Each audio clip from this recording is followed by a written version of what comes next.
ایک دفعہ حضرت علی رضی اللہ تعالیٰ عنہ اپنے گھر میں تشریف فرما تھے کہ ان سے بی بی فاطمہ الزہرا رضی اللہ تعالیٰ عنہ نے فرمایا، یا علی، میرا انار کھانے کا دل کر رہا ہے۔ حضرت علی رضی اللہ تعالیٰ عنہ نے اپنی اہلیہ کی خواہش کو پورا کرنے کی غرض سے گھر سے نکلے، حالانکہ اناروں کا موسم نہیں تھا، اور ایک یہودی کے پاس پہنچے جو اناروں کی تجارت کرتا تھا۔ آپ نے اس کے دروازے پر دستک دی۔ جیسے ہی وہ یہودی گھر سے باہر آیا تو آپ کو دیکھتے ہی آنے کی وجہ پوچھی۔ آپ رضی اللہ تعالیٰ عنہ نے یہودی سے فرمایا، مجھے ایک انار چاہیے۔ یہودی نے صاف انکار کر دیا اور کہنے لگا، میرے گھر میں اس وقت ایک دانہ بھی انار کا موجود نہیں ہے۔ آپ علیہ السلام نے فرمایا، انار تو تمہارے گھر میں ہے۔ اس نے کہا، میں موسیٰ کا امتی ہو کر کہتا ہوں، میرے گھر میں انار موجود نہیں ہے۔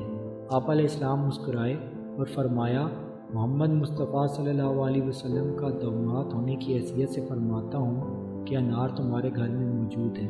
یہودی ابھی بھی اپنی ضد پر اڑا ہوا تھا اور آپ علیہ السلام سے تکرار کر رہا تھا۔ اس کی بیوی جو گھر کے پردے کے پیچھے کھڑے ہو کر یہ سب سن رہی تھی، اس نے اپنے شوہر سے کہا، میں کلمہ پڑھ رہی ہوں، تم بھی کلمہ پڑھ لو، کیونکہ گھر میں انار موجود ہے۔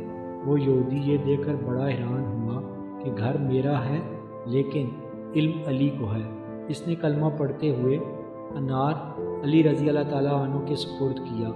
آپ انار لے کر گھر کی طرف چلے کہ راستے میں ایک اندھا فقیر بیٹھا صدائیں لگا رہا تھا کہ کوئی اللہ کا نیک بندہ جو مجھے اللہ کی محبت میں انار کھلائے۔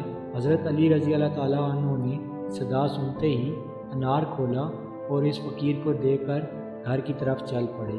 گھر پہنچتے ہی آپ نے جائے نماز پر پہنچے اور یہ سوچنے لگے کہ اب دختر رسول کو کیا جواب دوں گا۔ منگوایا انہوں نے تھا، اتنے میں بی بی فاطمہ الزہرا کی آواز آئی کہ یا علی، آپ کا شکریہ، میں نے ایک انار کی فرمائش کی تھی، آپ نے 10 انار بھیج دیے۔